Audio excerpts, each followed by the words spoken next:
साथियों जय सिया राम। करीबन साल भर हो रहा है आप लोगों के लिए हम वीडियो नहीं ला पाए। उसमें मेरी व्यक्तिगत व्यस्तताएं रहीं। व्यस्तताएं तो अभी भी हैं, लेकिन आप लोग मुझसे लगातार जुड़े हुए हैं और कुछ लोगों के कुछ वीडियो में नए कमेंट आए हैं, जिससे मुझे उत्सुकता हुई कि नहीं, आप लोगों के लिए वीडियो लगातार किसी भी तरह से समय निकाल कर डालने पड़ेंगे। तो आज मैं आप लोगों के लिए रामनवमी के अवसर पर लेकर आया हूँ कि राम कौन है। यह एक बड़ा प्रश्न है। अकेले इस प्रश्न ने पूरी राम कथा रचवा दी। प्रश्न ये था कि राम कौन है। इसको पूछा भरद्वाज जी ने याज्ञवल्क्य जी से। माघ का महीना था और सारे ऋषि मुनि प्रयाग में कल्पवास करने के लिए जुटे हुए थे। इस बीच जब याज्ञवल्क्य जी पधारे तो भरद्वाज जी ने उनको रोक लिया अपने आश्रम में और उनसे कहते क्या हैं, ये देखिए। अगर किसी से कुछ मिलने वाला है, कोई ज्ञान मिलने वाला है, कोई ऐसी बात जानने को मिलने वाली है, तो हमें उनके साथ कैसा व्यवहार करना चाहिए। तो श्री रामचरितमानस में बाबा तुलसी लिखते हैं, एक बार भरी मकर नहाए, सब मुनीस आश्रमन सिधाए। भरद्वाज जी के आश्रम में सारे ऋषि मुनि रुके हुए थे। मकर संक्रांति का स्नान करके सब लोग अपने अपने आश्रमों को चले गए, लेकिन उन ऋषि मुनियों में जागबलिक मुनि परम विवेकी, भरद्वाज राखे पद टेकी। जागबली जी को परम विवेकी, परम बुद्धिमान जानकर भरद्वाज ऋषि ने उनको उनके पांव पकड़कर रोक दिए। कहते हैं, नाथ एक संसौ बड़ मोरे, करगत वेद तत् सब तोरे। उन्होंने कहा कि हे नाथ, मेरे मन में एक संशय है बहुत बड़ा, और सारे वेद तत्व आपके हाथ में हैं। आप चाहें तो उस संशय को, मेरे संशय को डिलीट कर सकते हैं। कहत सुमोहि लागत भय लाजा, जौन कहूँ बड़ होई काजा।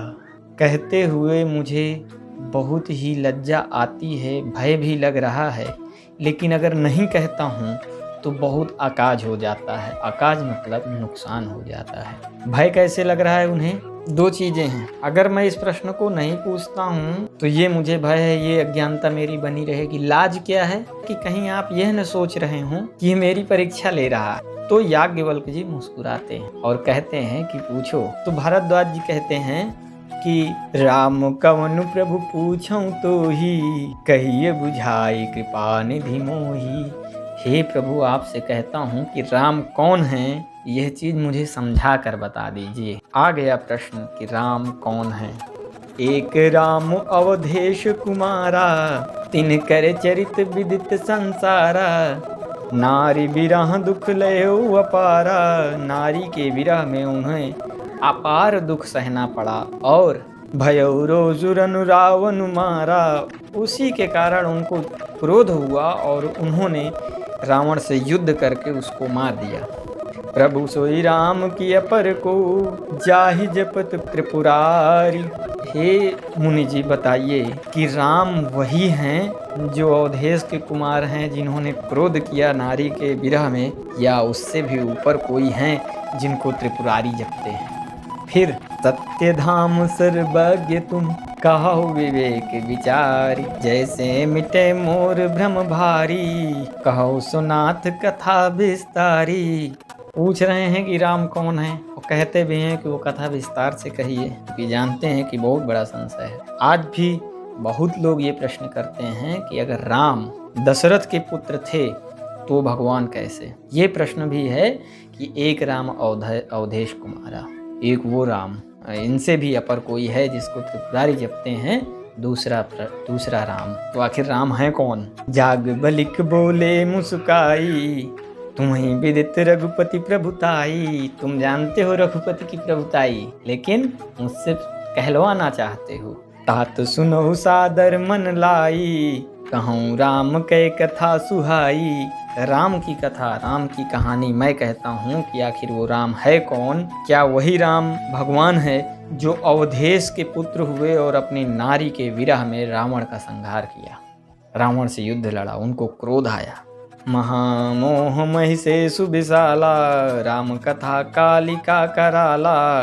महामोह रूपी महिषासुर विशाल रूप है और राम कथा कालिका कराला। उस महामोह को मिटाने वाली राम कथा माँ काली के समान है, जो उसके सामने विकराल रूप धारण किए हुए है। हे मुनि, अब आप कथा सुनिए कि राम कौन है।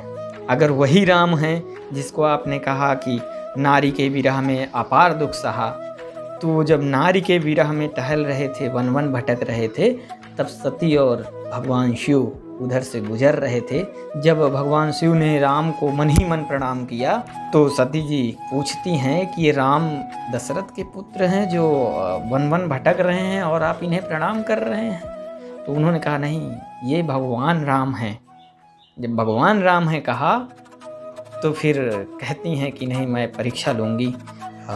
जब परीक्षा की बात आती है तो भगवान शिव कुछ नहीं बोलते और माता सती राम की परीक्षा लेने निकल पड़ती हैं। भगवान शिव ने सती के सीता रूप धरने की वजह से उनका परित्याग कर दिया मन ही मन, और सती को अपने पिता के यज्ञ के कुंड में दहन होना पड़ा। फिर इसके बाद उनका अगला अवतार पार्वती के रूप में होता है राजा हिमाचल के यहाँ। वह फिर से तपस्या करती हैं और फिर भगवान शिव को प्राप्त करती हैं। फिर पूछती हैं पूर्व जन्म की कथा याद करके कि सुनाइए, राम कथा में सुनना चाहती हूँ। तब भगवान शंकर खुश होते हैं और आदर सहित माँ पार्वती को अपने पास बिठाते हैं और कथा आरंभ करते हैं। यहाँ पर 4 लोग कथाएं कहते हैं।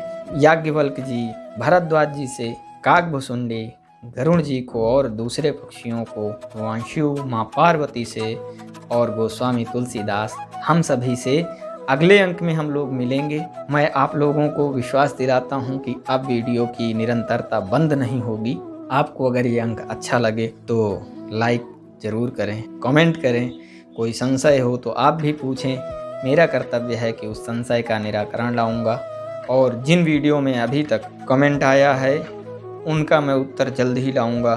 तब तक हम लोग राम कथा की ओर अग्रसर होते हैं। हमारे चैनल पे प्लेलिस्ट बनी हुई हैं श्री राम कथा मानस से, श्रीमद् भगवद गीता से, और एक है सेक्शन कहानी। तो जुड़े रहिए हमारे साथ। अगला वीडियो जल्द ही, और इन सब सुविधाओं के न रहते हुए भी आपको वीडियो देता रहूँगा। जय सिया राम।